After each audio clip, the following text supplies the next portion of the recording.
In fact, I told Huberman on Rick's podcast, back when it came out, and he was stunned about this. The number one opsin in the human brain is melanopsin. It's a blue light detector.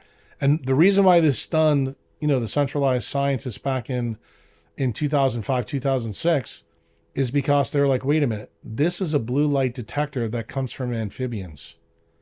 Why in the hell is it in a human brain? In fact, you even heard Huberman say that on the podcast. And I sat back and chuckled.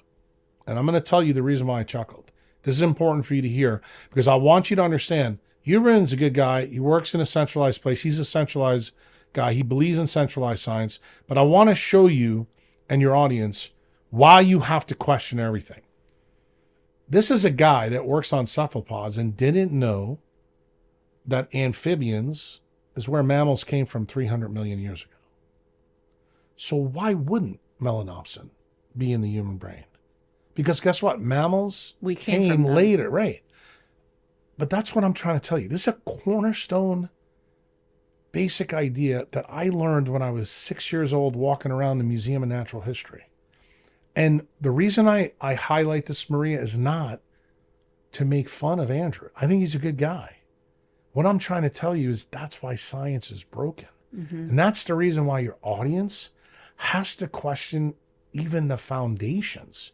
Because there are so many things that are called evidence-based that are masquerading as truths.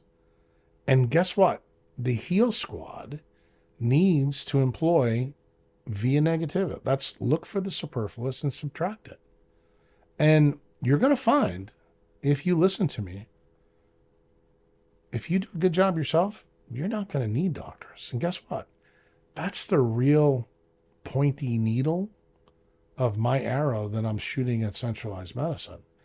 I'm actually teaching people how to eliminate me. Now realize how unusual that makes me.